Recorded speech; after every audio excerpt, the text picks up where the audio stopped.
All right, so Grapes of Wrath essays, I don't think it's any kind of surprise. That would be going tonight. If you tried to submit it last night or early this morning, it wasn't working. That was my fault. I didn't realize that it was set to start accepting submissions at like 12:28 p.m.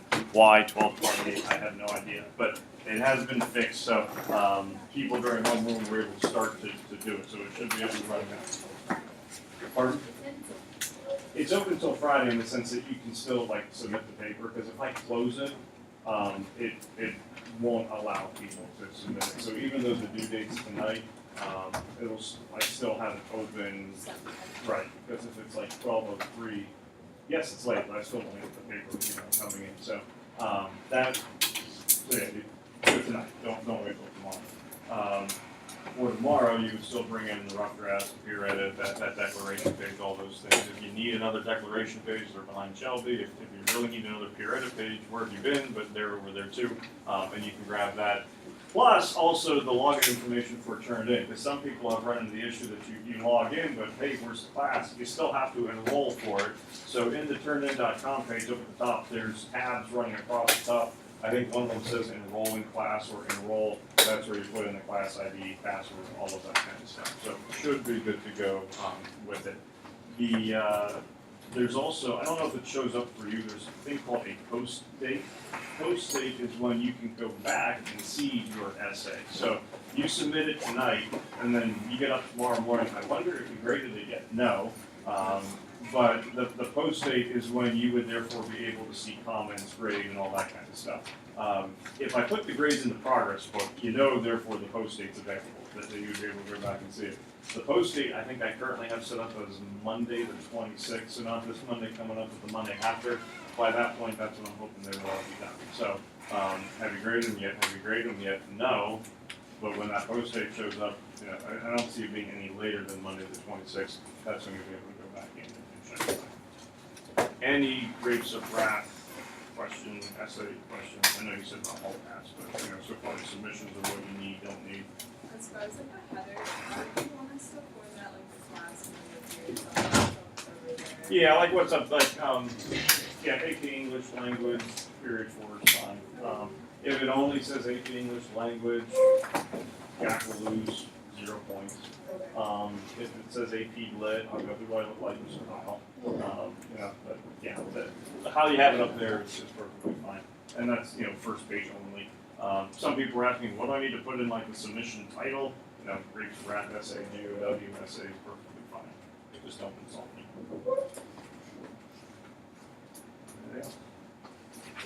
Okay. Tomorrow when you come in, there's going to be Scantrons back there that you're going to pick up because we have Scantron tests that we're going to do for Heart of Darkness. Again, we don't normally do tests for books, but since you've already done the essay, we do a test for this one. It's 55 questions. We have the whole period. It should be plenty of time. It's not an AP exam, so there's not like a passage that you would be looking at it or anything along those lines and analyzing. Knowing your characters and things like that, matching up characters. So, yeah, you do want to know the difference between the bookmaker and the accountant, even though they don't have names and whatnot.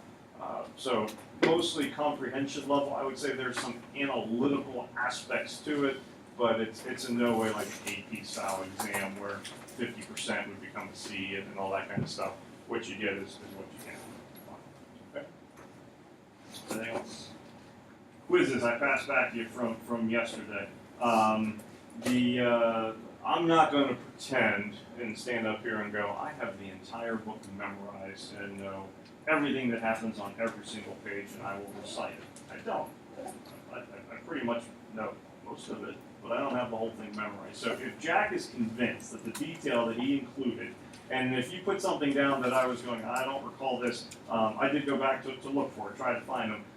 But if I marked it, incorrect or not the points, and you're positive it was in there, let me know, after class or later on in the day, and we'll take a look at it. I tried to verify things that I was unsure about, but if I didn't find it, certainly let me know.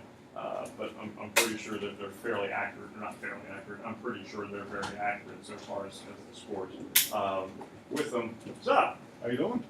Doing okay. Better than them. I have many iPads. Do you have the iPad cart? I do have the iPad card. Oops, who's hiding it? It's strategically based. Are you using them? No, they, You're not using them today at all? not at all. I just put them back there to impress my friends. Which is really the only friend that I have is your press, so mission accomplished. We get 8 yet? No, 7 Proctor for everything off. Yeah, that's my one. Except for that. Mr. Proctor, anyone in here like Mr. Proctor? Science. Yeah, no. Yeah, I did not like No. it. Which messes up the whole rotation that we had set up. Yeah, he's a big sissy. Yeah. Our team has been beating Mr. Proctor's team in basketball, and now Mr. Proctor doesn't want to play. What kind of grades in the grade book? Well, he forgot to show up for basketball tomorrow too. For tomorrow. Yes. You guys just get up, get after school and play basketball? Yeah, you get here and do stuff. Some people get here early and play instruments. Some people stay after and play instruments. I get here and blood, sweat, tears, and sometimes play basketball. Your quizzes, if you have any questions or you have concerns about anything on there, let me know. And if we need to fix something, we certainly can. Over the weekend, you don't have any responsibilities for me. So if you have a miserable weekend, it's not my fault. You have a wonderful weekend. You're welcome. Your Grapes of Wrath books, if you have them with them tomorrow with the 1,200 sticky notes out of them, you can turn them in. I will take them back. The Grapes of Wrath, hold on to. You're not going to need it for a while, but we will use it later on in the semester. So the Grapes of Wrath you do have to keep. But if you have Heart of Darkness tomorrow, I'm glad I take it back. The keys? Good. What book are we getting next? Yeah, if you look at your Yep. weekly syllabus. You got a Ooh, nice. thrown at you. Whoa! You must hung that on my ear. Close. How's your shoulder? Saying, Okay. oh no, I think it's a little bit better. You noticed, didn't you? I finally cracked my neck It's a yesterday. little cushy now. Yeah, I like that. Yeah. My comfort's important. it's a quality item. I might have to come here and take a nap. Just curl up right Lay there. right back there. Yeah. Nobody will even know I'm there.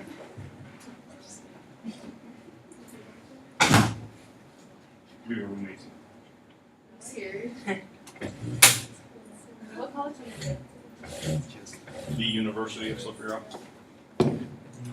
The university. We call it the U.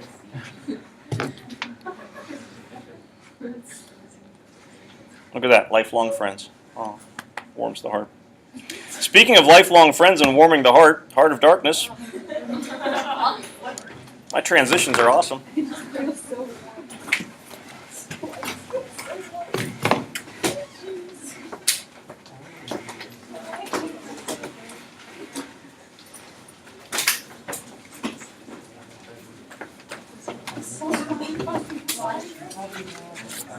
Mr. King, your class is the light of my day.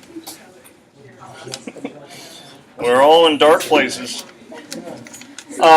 Yesterday we were taking a look at definition of not definition, but what would be possibilities of Heart of Darkness, and we're coming up with some pretty good ideas.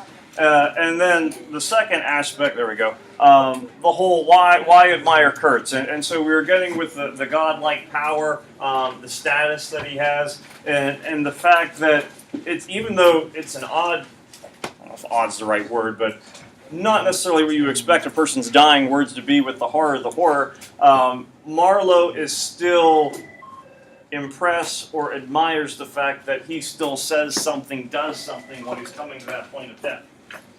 We might get 15 minutes worth of class today. Mr. Kane? Hey. All right. Not that I know of. She had a name, but it was a person who was doing pottery. So I can stick my head out to see if she found anybody. Okay. But yeah, I know she said she had forgotten about it, and then whoever she was thinking wasn't available. Okay.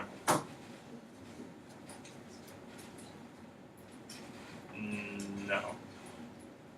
Not the middle, it's like the beginning. Yeah.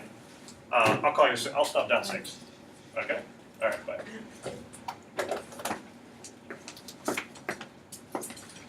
We gotta start class all over again. They threw me off. So dying words, the horror, and Marlowe going, at least he said something. and there seems to be this admiration quality that was taking place with it. What do you think about those words? So far as meaning, so far as like if we're certainly not going to pick any names in here because that would be morbid, but you know, person's on deathbed and you're right there, and the final words are you going to go, wow, that person gets it? I mean, they understand it the way that Marlowe does. Because, I mean, Marlowe is infatuated with Kurtz for all this time, finally gets to meet him. Hiram kind of goes, pretty remarkable guy, but then also, that's it. There's nothing else to him. He has the line early on after he meets him, you know, he's no idol of mine, the way that the Russian is kind of talking about him. And then he dies, and the horror, and then after that, oh my goodness, this guy's amazing, remarkable. I'm going to protect his documents. I need to protect his legacy and things of that nature. So this ends up kind of being that shift, that focal point for him where that admiration certainly starts to really manifest itself. That's usually not a phrase that would make me go, wow, that's the guy that I want to, not necessarily be like, but that's the guy that I'm going to view as being remarkable. So, any thoughts on the phrase in itself? You can't say it's a horrible phrase. It's too cliche. What do you think he means by it?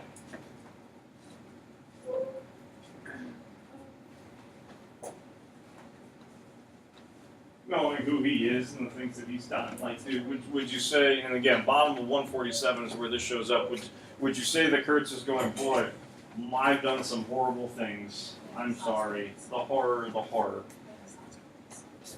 Famous last words. What'd you say about his last words? Famous, yeah. What, do you think he's sorry? Remorseful? No? Okay. Anyone think he's sorry? Remorseful? No? Okay. So, remorse, people, at least who are acknowledging, are going, probably not.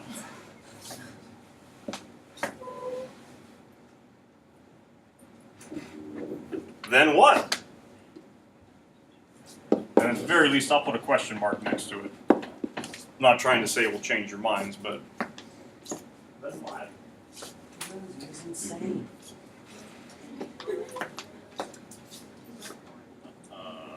Yeah, he can't see, you know, at this point. So I mean, the fact that you can't see. All right.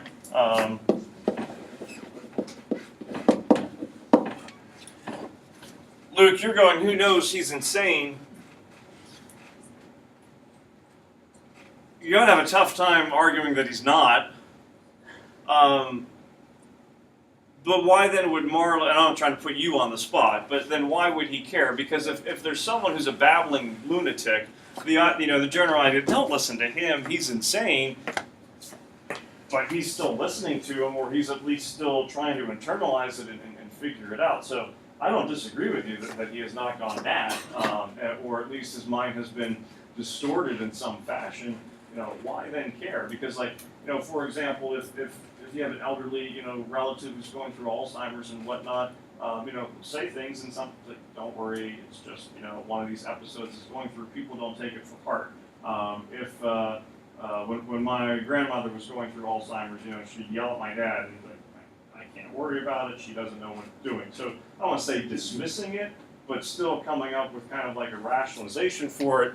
Marlowe doesn't do well, he was nuts, so I didn't really worry about it, and that is why he was a remarkable man, you know, because he said the horror. So there still has to be some kind of, I'd say, purpose, meaning behind it.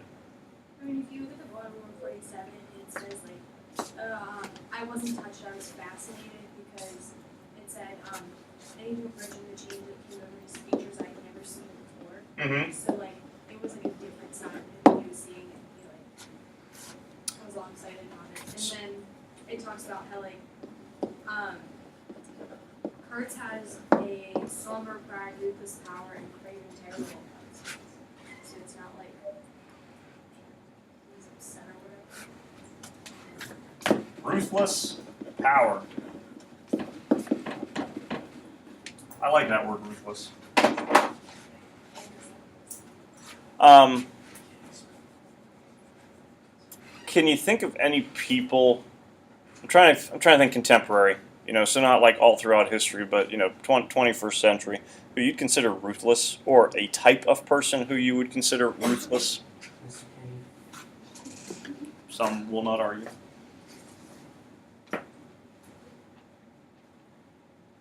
I don't mean, and I'm not trying to make it sound ruthless. I'm not trying to make ruthless and evil mean the same thing, because I would say they're different. Kurtz, you could definitely argue both. I mean, he seems to be one of the epitome of evil. Think of anybody who'd be ruthless. Or can you think of any ways in which we might look at ruthless as being a good thing? If you're, instead of being determined to do something bad, you're determined to do something good. Okay. I am ruthlessly writing this essay for the ruthless Mr. Kane. Ruthless could kind of mean two different things there. If you're like an advocate for something, then people would consider it ruthless, but just certain things. Okay. And anybody like an Amazon user? I mean, like family of Amazon, Prime, and I use it all the time. 2-day shipping, wonderful thing. I use I think their video format is better than Netflix. I like Amazon Music. I have fully gone over to the other side. I consider Amazon, and this is true of a lot of major corporations probably. Not going to go into the details about it, but Amazon is probably one of the worst companies to work for. And they're supposed to be opening up a hub down by the airport, so Jack, you can get a job there if you want. But it's regarded, the working conditions are horrible from time to time. You have 17 seconds to get that Keurig coffee maker from this point to that point to go. There have been some, you can get your packages delivered on Sunday, as opposed to the normal postal. They cut a deal with the post office, that the post office will deliver their stuff on Sunday at a cheaper rate than they would deliver any other day of the week. So they have certainly done some things that people would argue is fairly ruthless. If you were to go to the CEO and go, you are a ruthless, despicable individual, how can you live with yourself? What would you anticipate the response to be? I don't care. Who are you? Well, what would be like some positive spins? And this would be true for any CEO. I don't think Amazon's in a world all by itself. If went to the CEO, you're absolutely ruthless. You're doing horrific things. How's that going to get spun? We're doing these things for you. Okay. For the consumer. Okay, I'm making the lives of 200. I think. I'm trying to remember how many Prime users they said they're up to. It's like 3 million or something. Probably even higher than that. So we're helping out all those people. Okay. Sure. I guess like in the good world, it would like in front of it, they would see their employees. Do you expect that to happen? No, Okay. You're right. We're sorry. Jack, we have 27 seconds to get that item over there. Well, it's the workers' choice to work for Amazon, and not like being held by the government or like something bad to do. So, We have employees. We don't have slaves. These aren't. It's not a prison job. You are free to go work someplace else if you want. Okay. They've been successful. People still sign up. Okay. So you certainly could do some things, and the idea of we're going to help the consumer. We give good, high-paying jobs. I don't remember if it's for sure that the new warehouse is going to open in Pittsburgh is one of the rumor things, but the idea if we're bringing jobs to an area, to a region, if we were to pick up our warehouses and move them out, loss of jobs within that area would certainly hurt the economy and things like that. So generally speaking, not all the time, if you were to call someone, ruthless or whatnot, there's going to be a spin on it. No, I'm not. You just might not like certain aspects about it. Kurtz, you're ruthless. What do you think his response to it would be?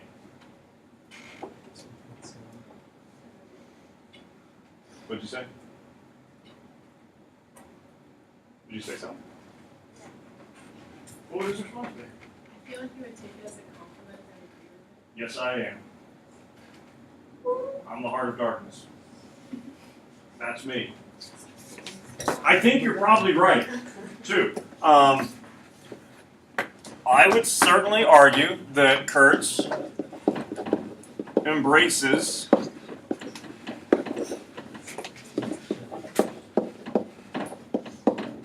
the darkness. Is that enough to make him a remarkable man in the eyes of Marlowe? I mean, for Marlowe it is, apparently. Does that make Kurtz remarkable? Kurtz is, I think most of us, if not all, are going to be in agreement. He's an absolutely violent, ruthless, despicable human being. He's not anybody you would want to cross paths with. He is obsessive. He is manipulative. He will do whatever it takes to benefit himself. My ivory, my station, my boat, my intended, my mistress, my money, my power, me. And then he dies, the horror, the horror. I don't think he is necessarily remorseful. I would agree with that idea. I don't think he has gotten to the escalator and realizes that it's going down now that he has died, and he's going into the pitfalls of, demonic flames for the rest of his life. I don't think he's really worried about that. I don't think he's going, boy, I can't see. This boat is terrible. It's probably going to sink. I may as well die. The horror, the horror. I think when he comes to the end of his life, he fully embraces who he is, what has he become, and that is absolute horror. And Marlowe goes, wow, that's so cool. Which is different from, I want to be like him. Why is that remarkable? Not saying that Kurtz is remarkable, not saying that you would want to be like him, not saying you even know anyone like him, within the confines of this room. But what would be remarkable about the fact that Kurtz embraces it and you would go, that's a guy? I think most people wouldn't go to the lengths that he did for one thing. He did a lot of stuff to get the iron anyway. It was pretty intense for the whole time he was in the Congo. So Let's recap. Heads on sticks. Manipulated entire villages. People, when they take him away, they are, the people who he has basically manipulated and attacked and ruined lives of, what's their reaction when they're taking him away? They are extremely upset. No, that's our leader. Don't take him. Shoot arrows at that boat so they think I'm dead. Okay, or throw spears, and they certainly do. So we know he's exceptionally violent. He tried to shoot me once. I don't mind telling you that, but it's understandable. Creepy painting, Lady Liberty, blindfolded, not realizing the truth, blind justice, writes this thing, this manifesto about the wonders of imperialism and what's going to happen, and then what's the last line that he puts? Exterminate the brutes. It's not like protect my people. All the people that I'm manipulating, I'm out to get them. So the laundry list of terrible things is very, very, very extensive. But the fact that he's... I was just thinking, it's kind of remarkable in and of itself that he was willing to, do all of that just for... Yeah. Ivory, power, recognition, things like that. So much to the point that nobody wants him to be alive. I mean, at least from the European standpoint, manager wants him out, brickmaker wants to be able to get a promotion, and by eliminating Kurtz, all those things would take place. At his heart, and I think we were kind of referencing this a little bit more so last week when we first started talking about it, what is Marlowe? He's not just a guy on a boat. He's not just a sailor. But what does Marlowe like to do? What fascinates Marlowe? Before Kurtz. We don't want to use that as an answer. Yeah, Marlowe kind of he's seeking for adventure.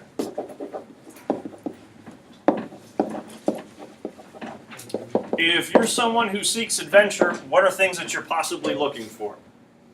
Like treasure, money, things like that, you could certainly argue. If you're also a person who is seeking adventure, where do you want to go? I don't mean specific locations, more abstract qualities. Anywhere. I'm going to go to Punxsutawney. Probably not. Pardon? Exotic? Okay. Aiden? I was gonna say somewhere he's never been.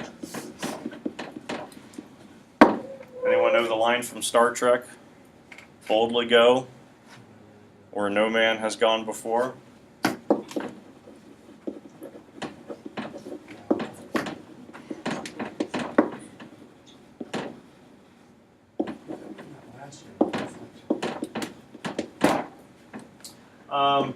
With this idea, where has Kurtz gone that from Marlowe's perspective, no man has gone before? Can't say the Congo, because people have been there before, and people are still there. What? Insane. Well, other people have gotten there, Yeah. and you could argue that maybe this guy has gone there. I mean, do think about it. Why does the company need Marlowe to be their captain? We're short a captain. What happened to the other guy? Remember, the chieftain's son killed him because he got in a quarrel with the chief over Chicken. 2 chickens, and you're going, why in the world would a person do that? Because they go mad. What does the doctor do to Marlowe before he leaves the company? Measures the head because they want to do things to, do studies to see if his head shrinks, because the argument is he's going to go mad. Most folks would argue that Kurtz has gone mad. It is entirely possible that Marlowe himself has kind of started to go mad, and you could argue that is part of the reason that he would embrace Kurtz so much. So that is not to be completely dismissed. But besides, the argument of he's gone mad, because we know other people now have in the book too, where still has he gone that no one else has? And I wouldn't say it's so much a geographical location as it is more psychological. Kurtz has kind of like gotten within the trust and he's been embraced by the native people of Congo. Okay, yeah. Which certainly most people would not expect to have happen, especially with the viewpoints of lower civilization, all that kind of stuff. So yeah, that could be one place within that trust. I guess like when it talks about like he took a high seat among the devils of the land, which is maybe mostly Mullet than anything else, but like kind of the extent of his And playing off of that, like where would you say that is? Like without going, he's amongst the devils. like maybe not psychological. I think it's more abstract. Yeah, we want to pass the baton, see what anyone else has to say. He's like among the few people in history who have achieved complete domination and like the people who he is dominating, they like willingly buy into it. So like, Just like every time I log into Amazon yeah. with my username and password, yes, I have bought into this, and that certainly would go along with what Helena would be arguing or stating. Yeah, I completely agree with that, and I would also kind of add to it, he's able to do that because he has gone, and I'm not trying to just play off the title, but he has gone into the dark places of his, I'm not going to put heart, but, basically of the soul. He has fully embraced who he is. And so Marlowe's journey isn't just one of physical, location, physical journey taking place. One of the universal questions that people struggle with forever, and this shows up in a lot of the books that we read, and it's probably going to show up in the next book that we read with The Catcher in the Rye. What's like one of those universal questions that people always look for? Like meaning of life, why, which we know the answer to why is because. But it's not why not. They're two totally different things. Because. That was a question on the college philosophy test. The question was why. I wrote because. Got a B plus. There was other questions too. But one of the journeys, the whole idea is to understand who you are. One of the why me, who am I, what is my purpose, and again, not that you're going to go, okay, Kurtz is now my purpose, that's who I want to be. But Kurtz has fully figured out who he is, and he has totally embraced it. He hasn't tried to do anything, to our knowledge, that would distance himself from that. He's not one going, no, those heads were already there. I had to do that. Or, well, they were kind of stepping out of line. That's who I am. And he certainly was thinking about more. I had immense plans. More was going to happen. I was going to take this somewhere. But he has kind of gone into those dark places of his soul, of his identity, and he has fully embraced it. We have a tough time as humans, as people, whether you're high school age, middle school, college, fully adult, probably embracing who we are. Whether it be we try to change ourselves through fashion, through what color pen we're wearing, through the people that we hang out with, but we have a tough time sometimes being comfortable with who we are. And if you're able to be comfortable with who you are, then you're in a very happy, special place. Doesn't mean that what Kurtz has done is correct. It's not, but it is remarkable that he knows who he is and he has bought all in. So when he dies, and I have not had a near-death experience, I'm hopeful that you folks have not had a near-death experience. If you have, you made it through, good job. But I would expect that is one of total and utter vulnerability. How would you sum it up? Marlowe can't. I had my chance. I had nothing to say, and it absolutely crushed him. Kurtz gets to there, and how does he sum up his life? The horror, the horror. And there might even be a little bit of a grin, smile on his face. I have no idea with it. But he epitomizes all the horrific things that are taking place, but he's okay with it. I'm okay with who I am. Now, that doesn't make him a hero. That doesn't make him a tragic character or anything like that. What it does do, I would say, one of the issues I called out yesterday was, how can Conrad write in a book about imperialism, seemingly going that it's bad, it's flawed, but still make him the hero? Well, he can kind of make him a hero or a remarkable man in the sense that he embraces who he is, but we don't want to go to that dark side. He's like the Darth Vader of literature. People want to dress in black and get the red lightsaber out for Halloween because it would be so fun to be him, but I don't really want to be that guy, unless you're my 8-year-old daughter.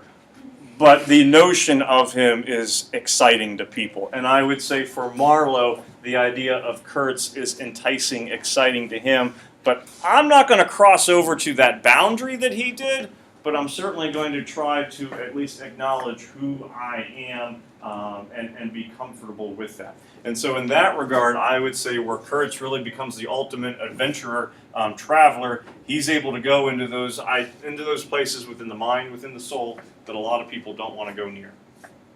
And so in that case, ends up being remarkable. One thing, kind of disassociating from this idea, but with Kurtz's description, ivory, consumed, has taken him. He's white on the outside. A lot of people would certainly argue inside he has, title of the book, Heart of Darkness. Where have we read that before within the book?